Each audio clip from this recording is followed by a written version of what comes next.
جہاں نفس کو حظ ملتا ہے۔ میں ایک دیہاتی ہوں، ہمارے دیہاتوں میں میلے ٹھیلے کا ماحول ہوتا ہے۔ کتوں کی لڑائی آئی تو 50,000 وہاں دے دیا، کرکٹ میچ آیا تو 1,00,000 کا انعام وہاں دے دیا۔ جہاں نفس کو حظ ملا ہم نے دولت کا منہ وہاں کھولا، اور جہاں دولت لوٹانے سے رب راضی ہوتا ہے، اس کی رحمتیں برستی ہیں، وہاں غفلت کی پٹی۔ وہ کیا کسی شاعر نے کہا تھا کہ دیکھا ہے میں نے شہر میں کوڑے کے ڈھیر پر 2 بچے لڑ رہے تھے فقط ایک بیر پر، اور گندم امیر شہر کی ہوتی رہی خراب، بیٹی مگر غریب کی فاقوں سے مر گئی۔ اور اللہ نے آپ کو دولت سے نوازا، دولت وہاں دو جہاں دولت لٹانے سے رب راضی ہوتا ہے، اس کی رحمتیں برستی ہیں۔ ہمارے گجرانوالا دھلا چوک پہ ایک بوڑھا دن دہاڑے آٹے کا تھیلا اٹھا کے دوڑ لگاتا ہے، نحیف تھا، 2 قدم چلا کے لوگوں نے پکڑا اور خوب زد و کوب کیا، اور بعد میں سوال کیا کہ بوڑھے یہ جرت کیوں کی؟ تو وہ بوڑھا رونے لگا، وہ کہتا ہے 1 ہفتہ ہو گیا مجھے اس چوک میں آ کے کھڑا ہوتا ہوں مزدوری کے لیے، اور مجھے بوڑھا سمجھ کے لوگ چھوڑ کے چلے جاتے ہیں، ہفتہ ہو گیا بچے بھوک سے مر رہے ہیں۔ آج ان کی بھوک دیکھی نہیں گئی تو چوری پہ وہ آمادہ ہوا، اور دولت جہاں لٹاؤ۔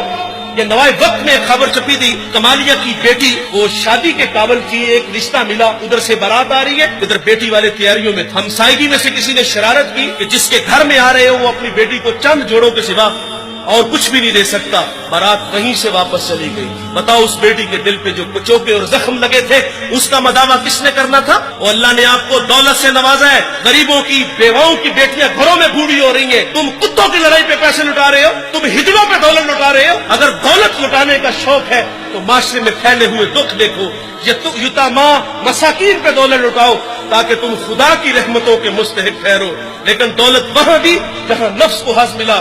جب اس بیٹی نے کہا کفل مجھے بھوک تیرے تک کھینچ لائی ہے، یہ ایک جملہ کفل کی ہدایت کا سبب بنا، دل کے آئینے پہ چوٹ لگی، کفل رونے لگا، ہاتھ جوڑ کے کہتا ہے بہن مجھے معاف کر دے، تو جس عزت سے آئی ہے اسی عزت سے واپس گھر چلی جا، اور میرے لیے دعا کر کہ میں بڑا ہی کتا انسان ہوں، اللہ مجھے معاف کر دے۔ وہ بیٹی گھر چلی گئی اور ادھر تقدیر کا قلم چل گیا، اسی رات کفل کو موت آ گئی۔